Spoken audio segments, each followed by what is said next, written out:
Hello, everyone. We're back with another thoughtful session. Shufti Pro has organized this webinar on in-depth analysis of NFC-based identity verification with industry experts. We're supposed to have two industry experts, Gijo Thomas and Alan Morley, but Gijo is hospitalized and unable to join us today due to health issues, unfortunately. So we wish him a speedy recovery and hope to see him again in our future webinars. So today we'll shed light on NFC-based identity verification while exploring the evolution of identity verification. So let me introduce you to our first and only guest, Alan Morley. Alan is a leader in business and technical consulting in financial regulations and compliance operations in the US, UK, and APAC. He's also a co-founder and organizer of the Compliance Roundtable series. So welcome, Alan. Thank you for finding time in your busy schedule and being a part of this discussion. So let's start with sharing some light on the background of the evolution of identity verification. So just 20 years back, manual identity verification was only one way to check and confirm customers' identity, and a lot of different verticals like travel, banking, financial services, and only human experts were the main force to complete this task to verify customers' identity. So now we're living in a new world where the KYC process is taking just minutes to verify anyone from anywhere within seconds. So the journey of identity verification processes is not less just a roller coaster, from in-person verifications to digital KYC, and now we also have a new technology called NFC, which is really gaining a popularity in many countries and verticals. So let's just take a closer look on what NFC verification is. So basically, NFC technology is near field communication technology and based on radio frequency identification theme, and this requires at least one transmitting device and another to receive a signal. So we have two kind of devices: passive devices and active NFC devices. When we're talking about passive NFC devices, those include tags and other small transmitters that can send information to the active NFC device without the need of a power of source.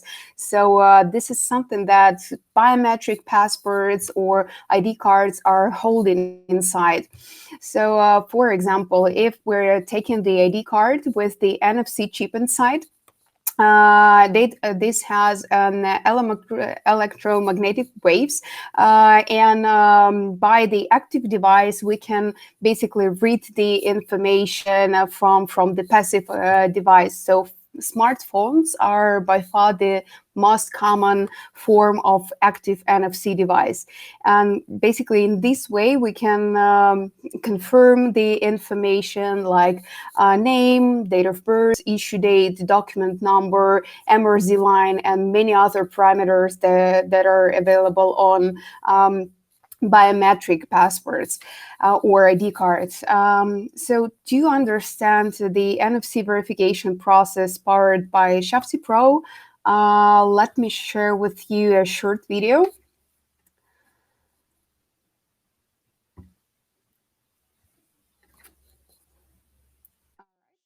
Shufti Pro. True identity builds trust. NFC-based verification is an ideal KYC solution for the businesses looking forward to digitizing their customer onboarding processes. Shufti Pro can for the businesses looking forward to digitizing their customer onboarding processes. Shufti Pro can proficiently confirm a user's identity through mobile onboarding with market-leading accuracy and speed in just 3 simple steps. Firstly, the end user captures the image of their NFC-enabled ID document. Secondly, The end user taps the NFC-enabled ID document against their phone. Then Shufti Pro matches the data from the NFC chip with the data on document image that user provided in Step 1 within 30 to 60 seconds, and the user is verified. The best part? Shufti Pro's NFC verification solution supports 150 plus languages in 230 plus countries and territories, providing 98.67% accuracy rate, hence building trust globally.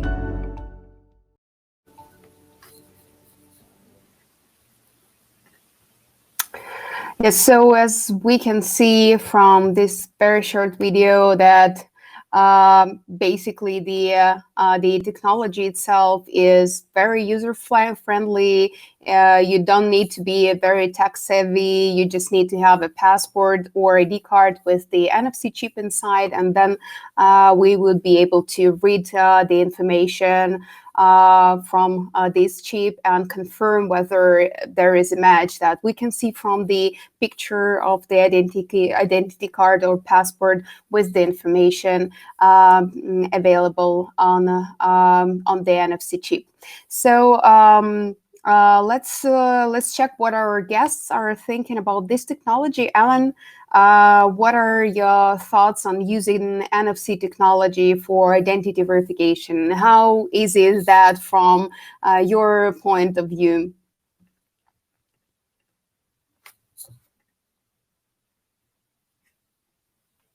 Alan, you need to unmute yourself and so we can speak and hear you.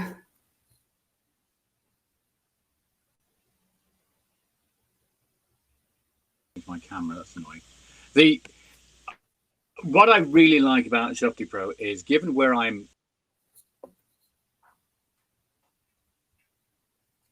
Seems like it was an issue with the connectivity. Alan, are you with us? I can see Yeah. you. I can hear you. Great. Can you see and hear me? Yep. Okay, then let me start again.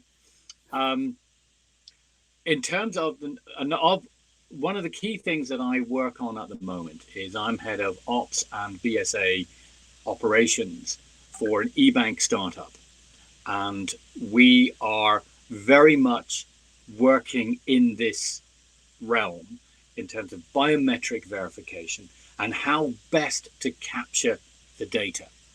Because what's really important from our side is it's the accuracy of the data capture then that allows us to do the verification, and however we do that verification, say with example with Shufti Pro.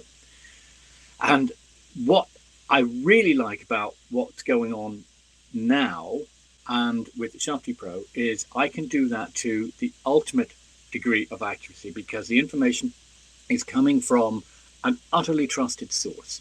Secondarily, if somebody tries to put in different data, we set it so that the passport that's captured via NFC and Shufti Pro automatically overrides everything else where we can on the appropriate fields. And that makes a big difference.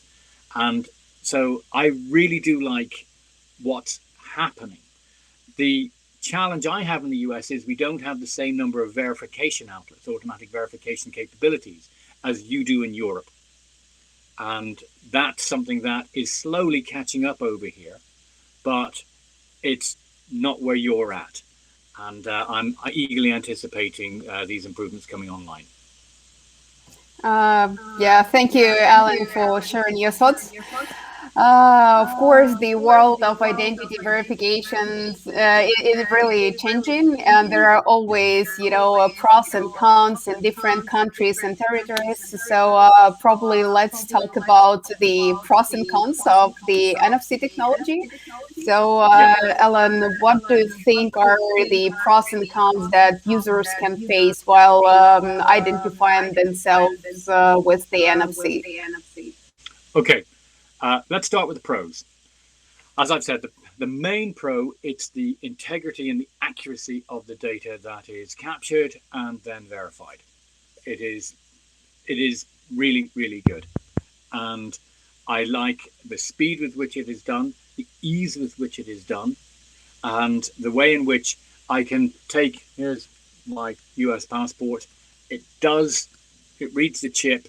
It does what, there's no manual interference. And I really do like that. With other systems that I have used and I've got embedded in other things, we're still reliant upon accurate manual capture to a given point. Then there's barcode reading, QR code reading, and that's good. But the chip is the most secure form of data transfer. And that is something that is of utmost importance, especially when you're looking to safeguard against synthetic IDs. So unless somebody's actually fabricated a false passport and other government-issued documentation, which is not impossible, it's highly improbable, but it's not impossible, then the likelihood of fraudsters, etc., being able to synthetically hijack your system is very, very low. And that's an important aspect of what we're doing.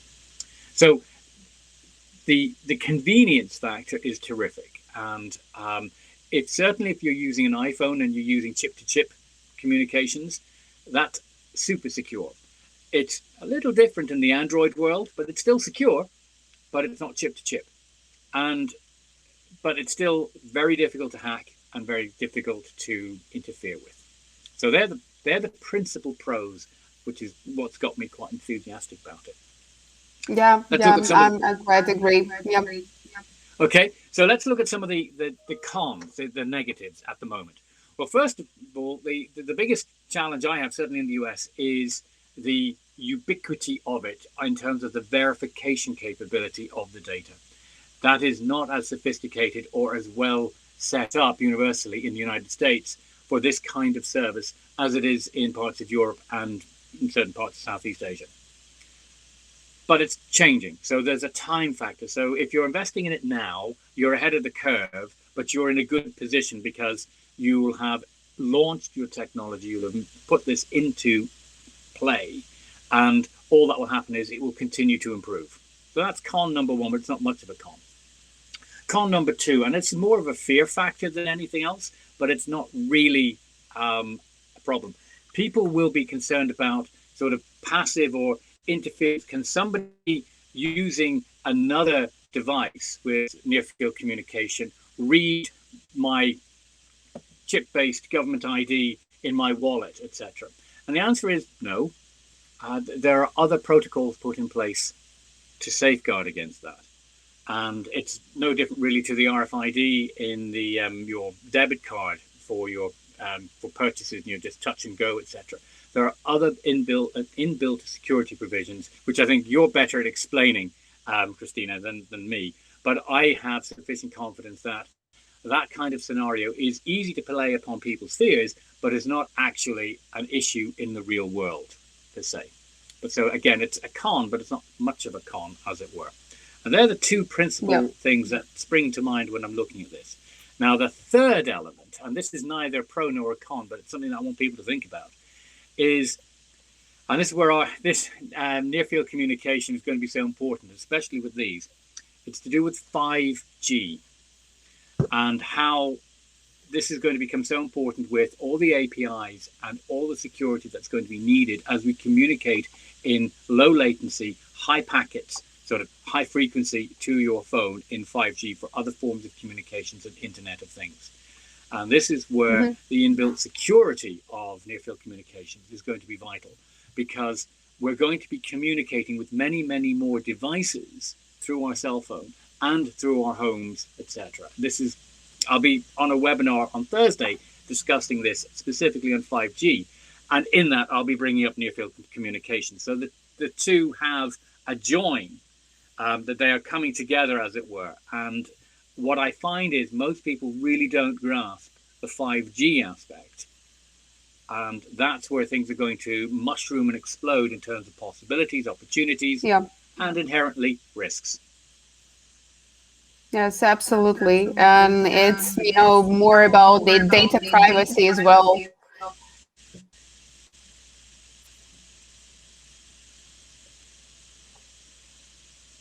Next you question. were just off for a few seconds. All right, so probably let's get the point of view from our audience. Dear guests, you'll see the poll question on your screen. Kindly choose the answer and share your opinion with us.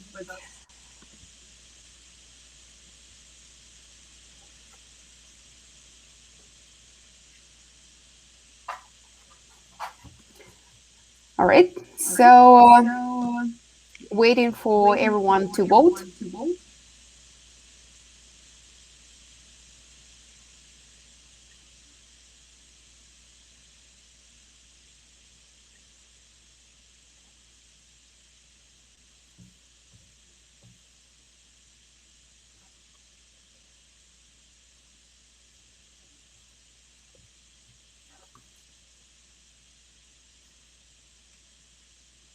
All right, so just let's give a couple more seconds.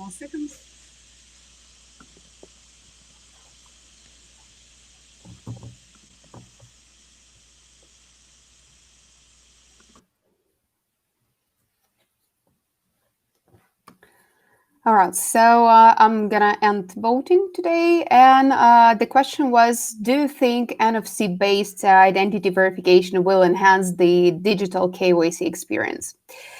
So what we've got, so it's about 33% that said yes.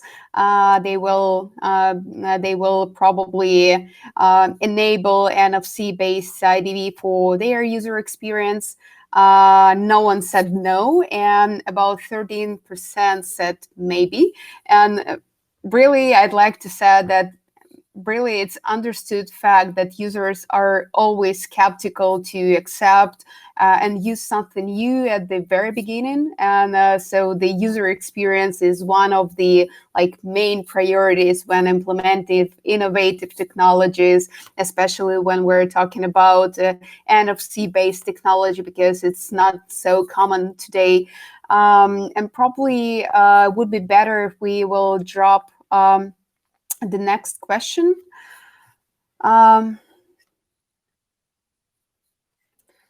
Regarding the impact of NFC-based identity verification on user experience. Ellen, what do you think are the primary reasons due to which users won't be as open to the idea of the identity verification through the near-field communication technology? Well, I think the first hurdle that most people have is giving their official data to a third party, and I see this in our beta versions with iPad.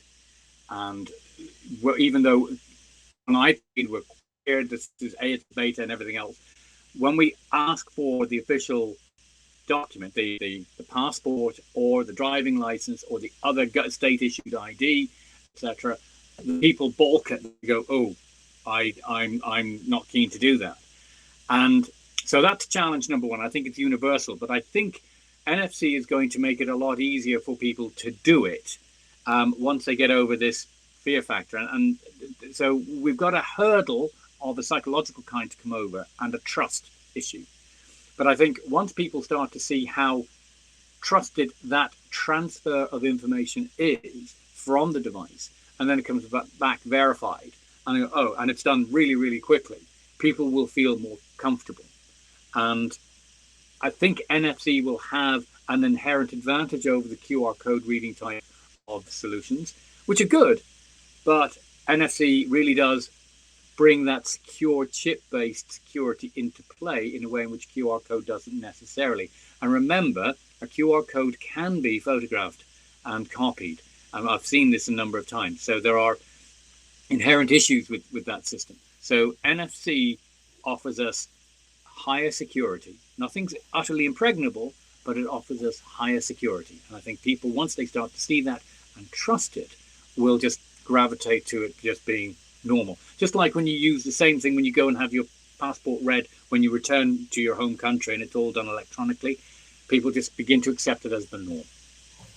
Yeah, absolutely. And basically, we have the opportunity to test something new. And if users really like the technology, they will become like advocates of the brand, advocates of the technology itself. And in this way, we can get the most suitable, way of identity verification for everyone in the world, no matter if you're based in India or you're based in Europe or you're based, I don't know, in North America, in Latin America. So it would be good to have like a standard for identity verification, which would be more acceptable in terms of privacy, in terms of user experience, and so on. Yeah. Well, we're already seeing, so I've been in conversations with various government agencies here in the US vis-a-vis digital ID. So if you can take the verification aspect of what you're doing and then turn that into how does that transform itself into a digital ID? Now, in Europe, you're much more familiar and used to the concept of an ID card. Britain, it's anathema. It's like, And in the US, we have the driving license, but there's still caution about having an identity card. Well, that's all changing because we use these darn things all the time.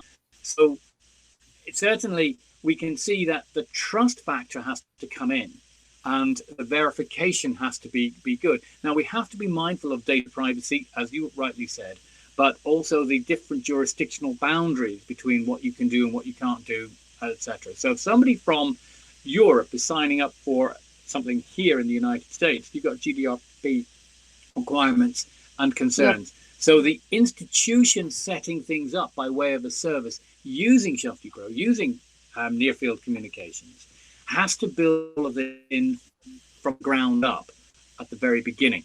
So jurisdictional awareness, trans regional reach of legal powers need to be considered as we operate more and more on a global or international footing. And that's something that is down to the institution, not the technology. The technology is what it is, and it will enable what's going to happen. We've just got to be mindful that we set the processes and the policies up correctly so that we can manage the data correctly. I see. So, Ellen, just one thing. I've just got the message from our attendees that big echo coming from the host. It probably because you're listening to me without the headset, right? So probably when I'm gonna speak, it's better if you will mute your microphone so we will avoid this echo, right? Okay, so the next question we're gonna discuss is the global regulatory outlook on new identity verification technologies. And Alan has the expertise in KYC and compliance. So, Alan, do you think this technology would be adopted by governments for identity verification in the nearest future, or we're still too far from such digitalization? You already said something about that you had a conversation with your local government, but if we will just take a global look on this.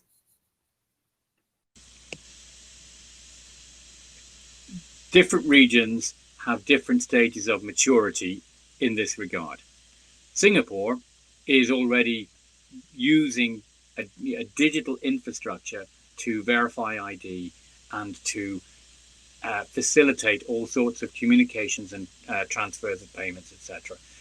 But that's a small country in terms of volume of people that can control many of the variables in place. And it's got a government that is largely benevolent and encouraging of private adoption of these technologies following a framework. Go to other parts of the world, you come to good old happy US, and you have benevolent government, but it's 50 different states. And to roll out digital verifications state by state by state means that every state needs to adopt the same standard and facilitate the exchange of the record in that standard. And that takes time to bring about. It's not something that is easily done. So it's one of the reasons why America is not as advanced in the adoption of these technologies. They still do. It's why you've got Verifin, Verifin, and oh gosh, it's gone out of my. I'm mixing up my client names. The people that run KYC services run them because they have factories of people that do the manual aspect of the verification in the United States, and that's expensive. So the pressure is there to ultimately curtail that expense and reduce the human element as much as possible. But we're still, in the US, a long way off. Yes, absolutely. I agree, and basically, it's kind of hard to, even if we're gonna take just the U.S. There are different regulations in different states. The same works everywhere in the world. So the probably the adoption of something new is a kind of very hard step for every government. It's the same when you're buying a new technology inside your company and you're searching for a new vendor. It takes time to implement the technology. It takes time to make it user friendly, and so on and so forth. So it's kind of hard, but if, as I already mentioned, if we're gonna have like one standard for IDV everywhere in the world, that this would be like a very, very huge step forward to the global digitalization. So let's also go to this next topic. We're going to talk about the fraud prevention with NFC-based identity verification. And it's kind of obvious that NFC chip-based documents were launched with the purpose to fight fraud, as you already mentioned. But how do you think this kind of technology is secure, especially when when we're considering the data extraction of the personal users' data from chip-based identity document, probably versus to a standard process when we're just taking the photo of the document itself? Good question. There are different aspects to the fraud challenge. There is, as I mentioned earlier on, there is the creation of a fraudulent identification, the synthetic ID. That's one piece. Then there's a form of account takeover. How does somebody hijack what you have already put in, etc.? And how does somebody take your data, hijack your data, and use it in the same capacity? So let's separate the two. Synthetic ID is somebody deliberately creating a false identity, creating false documents, then trying to use those false documents to get through the system. In the US, you have the emergence of real ID, and that is the thing that is taking time to roll out here. And what they're doing is, you can no longer use a standard driving license, as an example, to fly on airplanes or to execute certain government services. You present your driving license. You have to have, at a given date, it's slipped because of COVID, but at a given date, everybody's going to have an updated driving license that has been verified by Homeland Security. And that's where things really begin to take off in the United States, which will make it more difficult to create synthetic IDs. Now, in other countries, like Singapore, they're way ahead of that. So creating a synthetic ID in Singapore is more challenging. You can do it in other parts of Southeast Asia. I'm not going to mention countries, but you can still, because the infrastructure by which the IDs are managed and maintained is porous. It's got infiltration points. So they are less trusted as sources. So you've obviously got a hierarchy of trusted sources and integrity of how your data is captured, verified, and maintained by the government in certain instances. Then you have private concerns building data records of whom, what you are. Banks do that. They compile that from all the information that they get, and they have actually very good information about who you are, but they're not allowed to share that with anybody. So that's a one-way street, and it's not transferable. We've then got other forms of service that want to sort of offer you something, etc. And the standard verification is email and cell phone. Well, that will change because they're the most readily and easily used means to hijack accounts.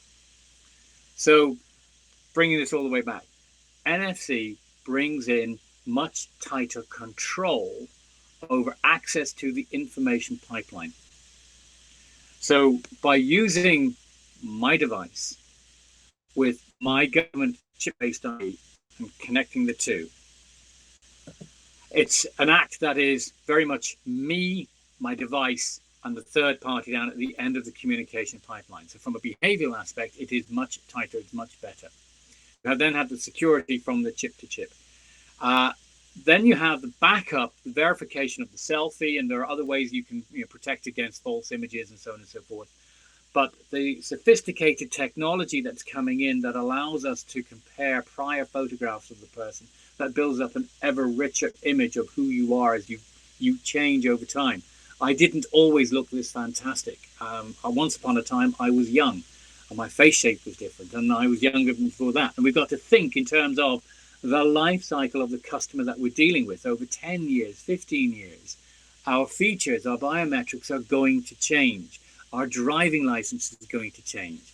So it's really important that we have the trusted, secure, me to device to third party conduit put in place as I go through this from a life cycle journey perspective.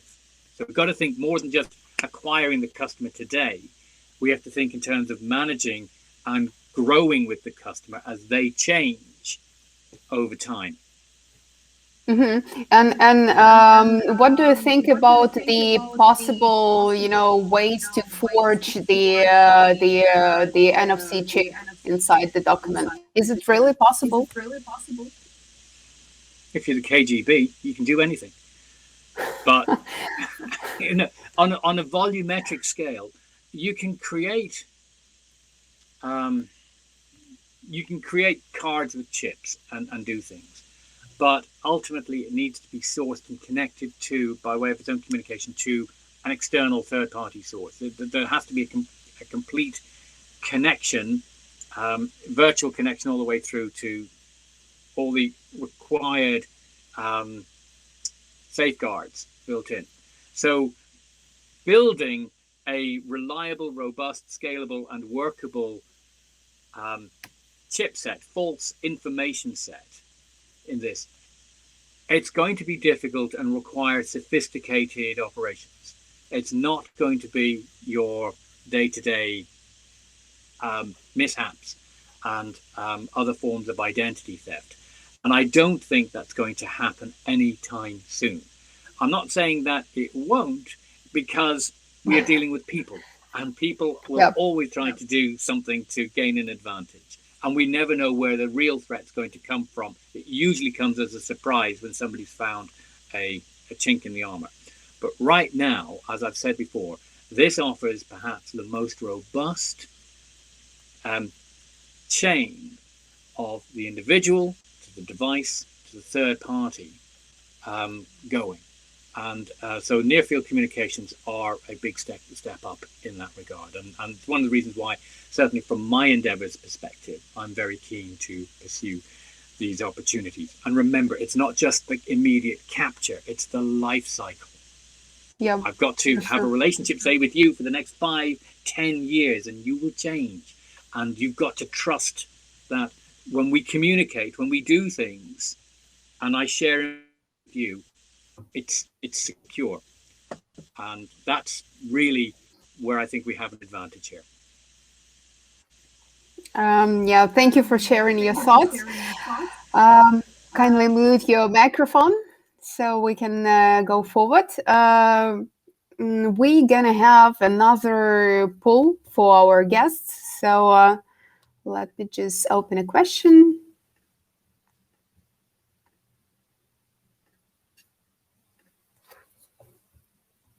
All right, so The next poll question is, how likely are you to adopt NFC verification and user experience processes within your business? So let's wait for the response from our attendees. You have 4 possible responses. First one, highly likely. Second, maybe. Third, unlikely. And fourth, I don't know yet. So let's wait for a couple more seconds to receive all answers, and then I'm going to share the results of our interactive voting.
There was some issue with my internet connection here.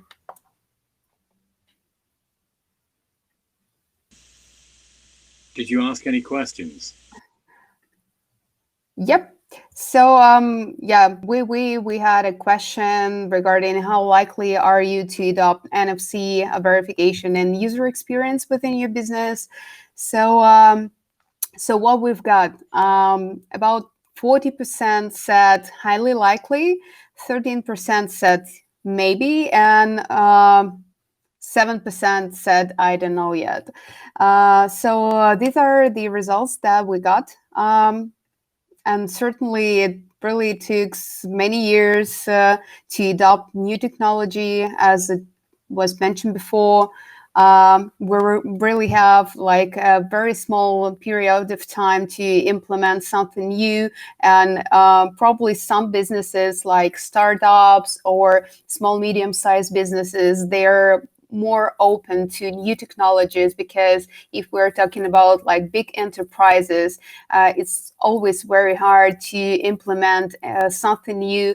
I really had a discussion with a couple of big like corporate banks across the US, and they really like the innovation. They have the innovation department and so on. A lot of people working for innovation, but at the end of the day, we have a very like a little space to implement something new within the big corporations, but still we have, you know, startups, SMBs who are more open to such idea.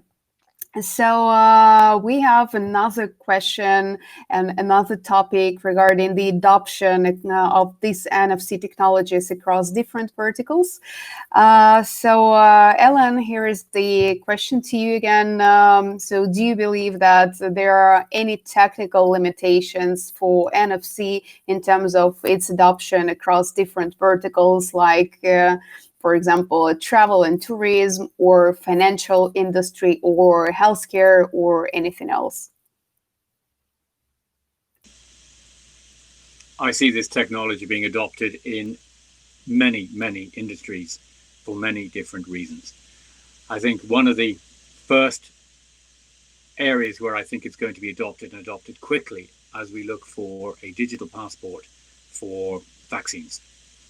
We're going to need something that's fast, reliable, secure, and trustworthy. So when you go to a given point, airlines or whatever, when you're checking in, you just pop your phone.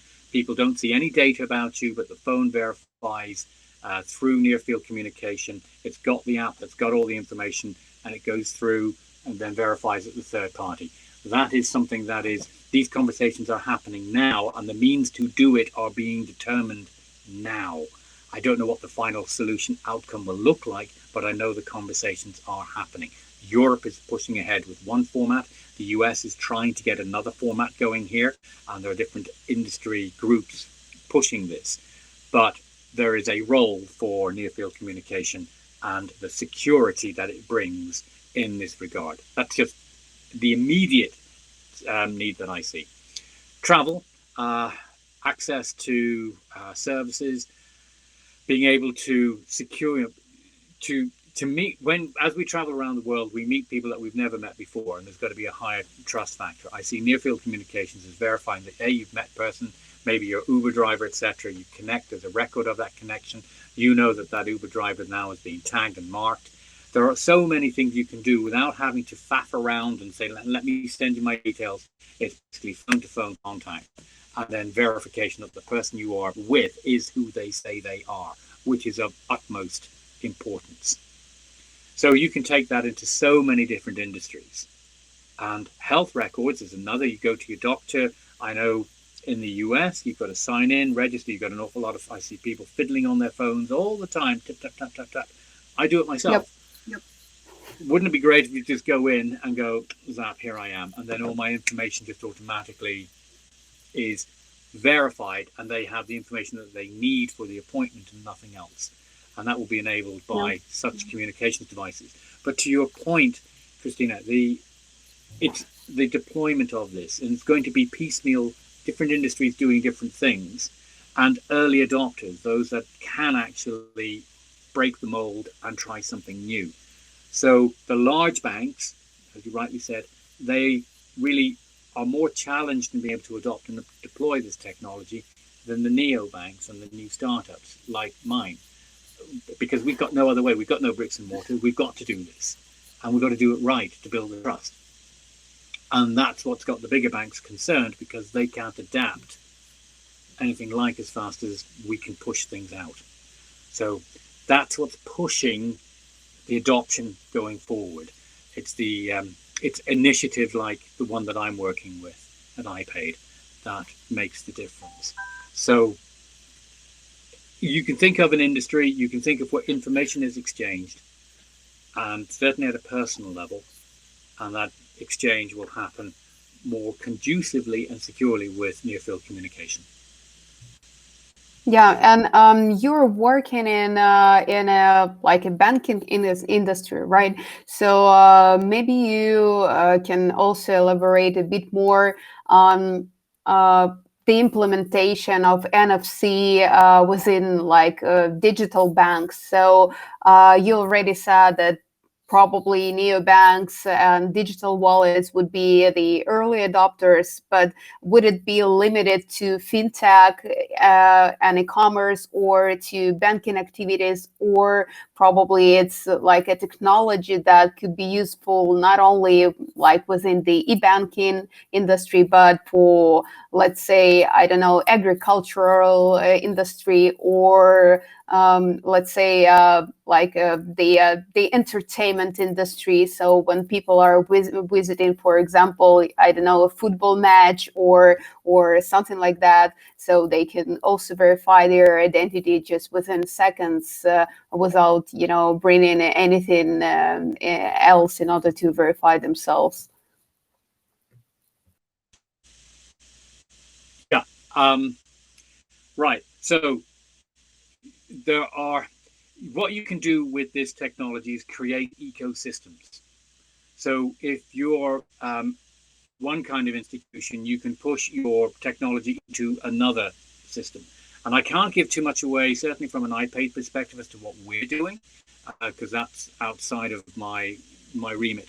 But I can tell you that we're all looking at how we can extend this thing into further actions from the core product perspective.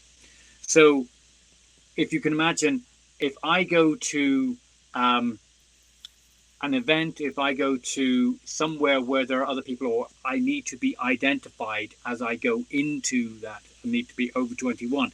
People are constantly carded in the United States when they walk into a pub or a nightclub. And the reason for that is not because they're checking that you're 21, is they want to know that you are 21 for insurance purposes.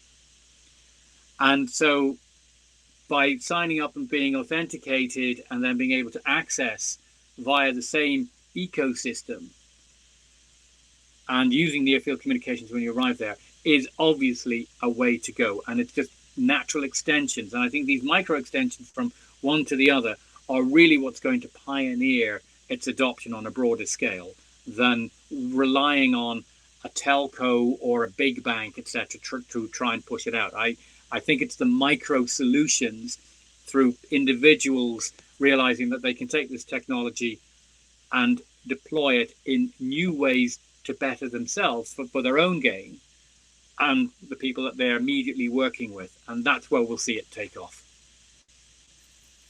Yeah, I see. And since we're moving towards the like the future of identity verification, maybe you can also shed some light on, your personal opinion in terms of, how the world would change within like 5 years perspective in terms of identity verification. So what I've seen, it's been like 5 years from now, where people can verify themselves using cell phones to make a photo of the passport, make a photo of to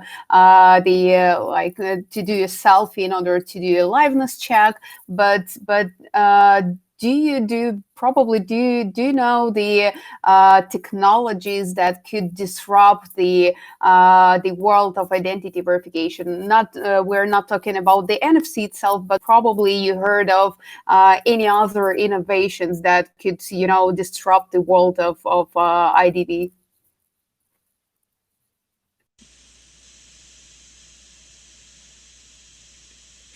I don't see a particular single technology.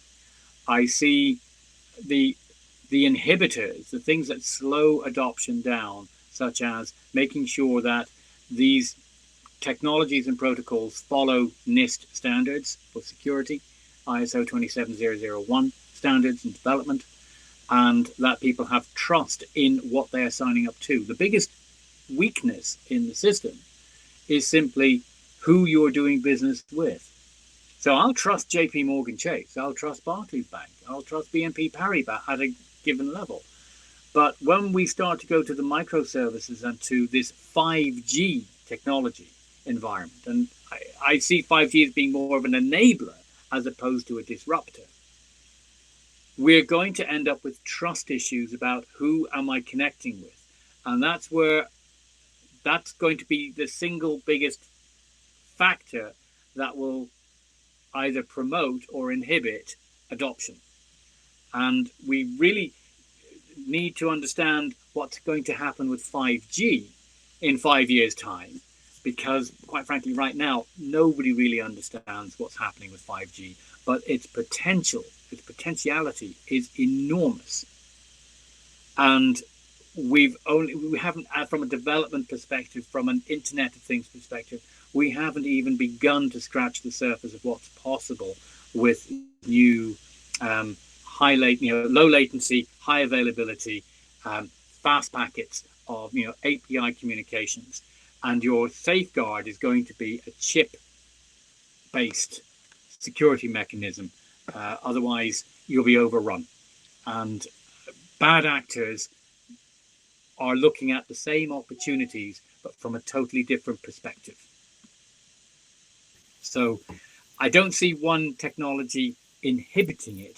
I see lots of what I call classic human factors related to trust slowing it down.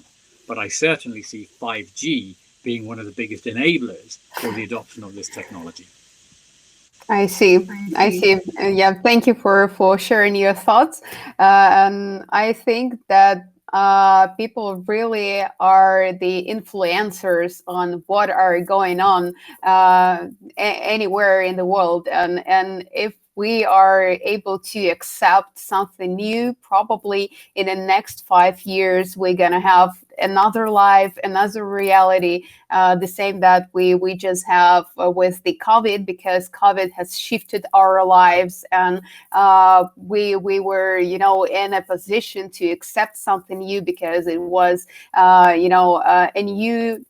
new and normal, but we have accepted it, and that's why we're almost everyone are they're working from their homes, they're using their own devices, they're trying to innovate themselves, innovate the technology, innovate the market in some particular way that would be more user friendly in terms of current world situations. And at the moment we have another a quantum shift in terms of identity verification, because NFC is something that could really help different verticals. We talk about entertainment, banking, financial industry, healthcare, and so on. And I certainly believe that we need to we at least we need to try with this new technology and give it a chance, and let's see how it works. So we're coming to an end of our conversation today, and we have a little space for answering questions of our audience. So, dear guests, if you have any questions, feel free to ask them using the chat box on the right-hand side of the screen, or if you're using a mobile phone to enter our webinar, probably it's somewhere below the actual screen. So you can drop your message, and we're gonna answer those. All right. So seems like we have first question. So do you see NFC-based used in e-commerce documentation, like commerce documentation, like invoice, bill of landing, proof of incorporation, etc.? I don't really know anything like this, because usually NFC is something that is already implemented for identity documents like ID cards, passports, or driving licenses. But I don't know if there are any other document types that can hold NFC chip inside. Ellen, maybe you heard of such documents. No, but what I do know for trade finance, and I think that's what you're driving at in the question, is blockchain is more the case of the adoption of blockchain in the security integrity of the documents that are uploaded and then pushed through the system, meaning that nobody can tamper with them. That's the main thrust in trade finance. You don't put a chip in a piece of paper or in a license or an export license, etc. That's a different matter. But it would be interesting to see if we could, as technology changes, whether we could mark documents, etc. But I just don't see near field communication in that realm just yet. Yeah, I really agree with this. So the next question is, what is the future of NFC in the identity verification industry? Seems like we already talked about that, but let's just do a recap. Basically, the future is what we can do with this, and how different verticals, how different businesses are open to such kind of technology. We will probably see the impact of NFC and different verticals and the identity verification industry itself within the next probably 3 to 5 years. I really believe that it's something which is really safe, private, and user-friendly.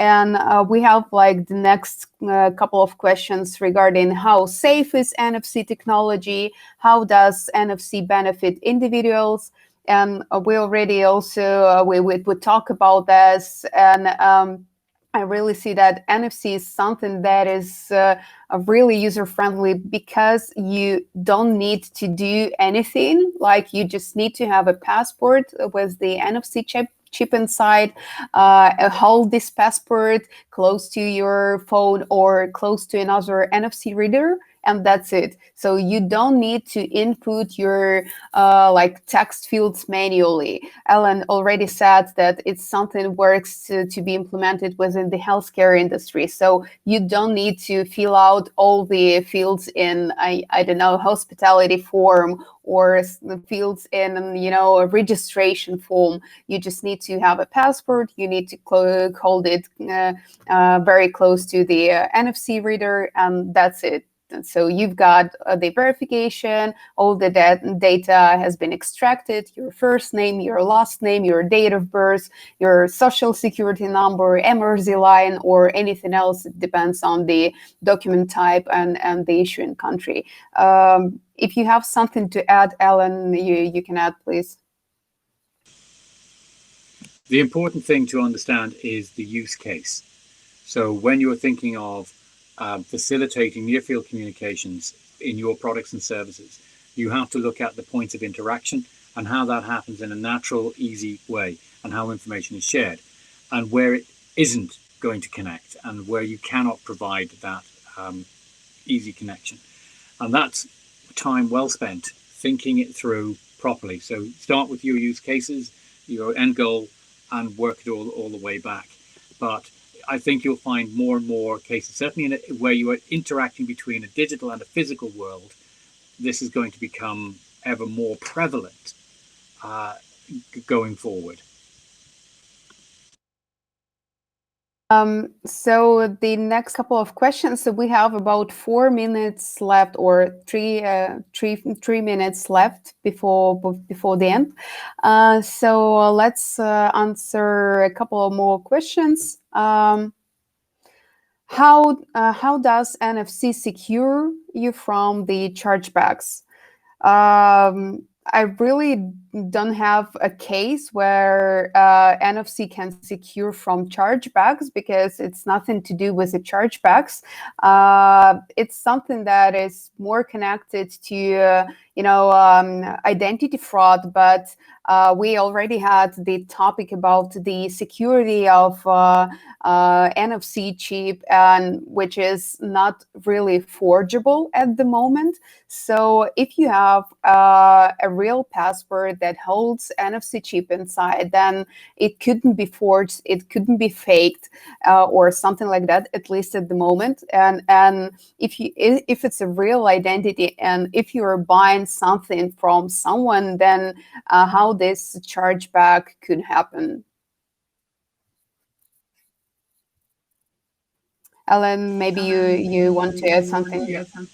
Yeah, I'm presuming a chargeback in terms of costs on transactions.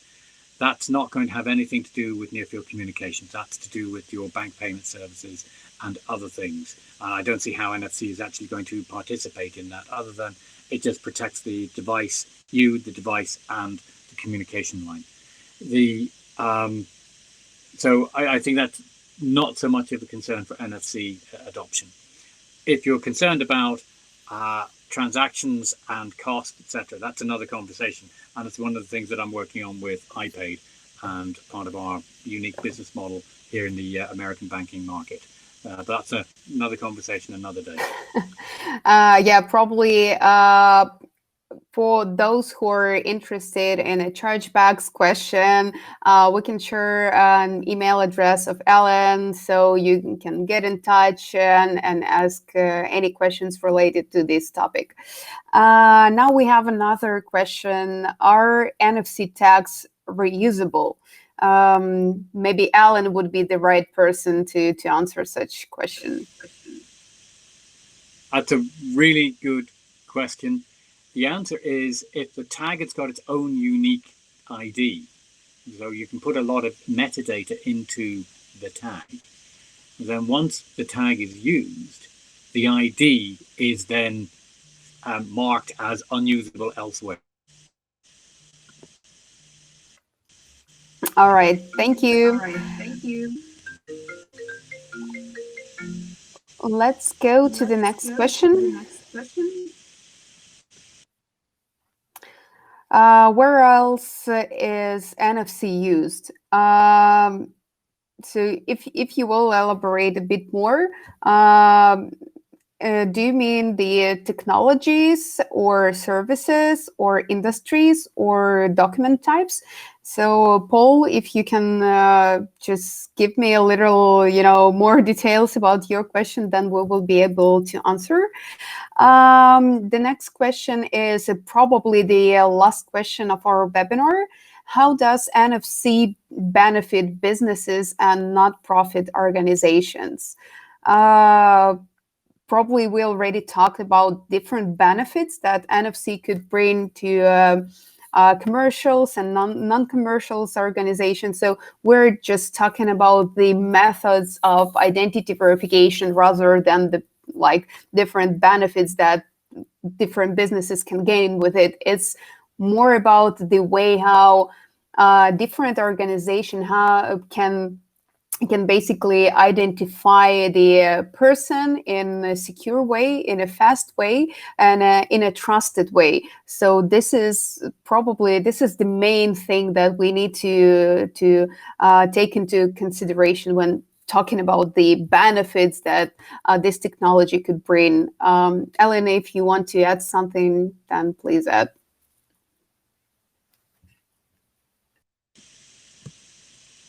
To me, the key benefit is accurate capture, accurate, secure capture. You can then take that information and move it off to any form of third-party KYC service for the expanded customer due diligence, enhanced due diligence in that team if you're a bank. And if you're an enterprise looking to do business with people around the world and you are setting up tokens and secure lines of communication on how you do business and authorize payments, then you again have accurate information capture of official government documents. The issue that we have today is it's not the technology, it's not the near field communication, it is the abundance of underlying secure documents that we can use to go forward. And that's abundant in areas like Singapore and less so if you go to other countries around the world. But it is coming. So this is very much, I think, a mainstream method for accurate information capture about people and being able to verify them through an instantaneous check and or any other ancillary checks you do with your own KYC processes. But it's the accuracy and the speed with which you get it, and obviously how securely you get it, that is of particular importance. Yeah, thank you, Alan. So, and thank you again for such a fruitful discussion. This is the end of our webinar, and I hope it was really insightful for our attendees. Today, we have talked about NFC technology, what it is, how it could be used, and where it could be implemented, how secure it is, and what is the foreseeable future of identity verification technologies. So if you'd like to know more about Shufti Pro, KYC solution, and NFC solution, you can email me to Kristina at shuftipro.com. And for those who are interested in next discussion with Alan, we're gonna share the LinkedIn post with and tag Alan, so you can follow our LinkedIn page and see the latest update there. Now you can also rate our session in the feedback form you'll see on your screens. So see you and have a good day ahead. Thank you, Alan. Thank you. I very much enjoyed it. And I wish everybody a good end to their day, and please stay safe and well.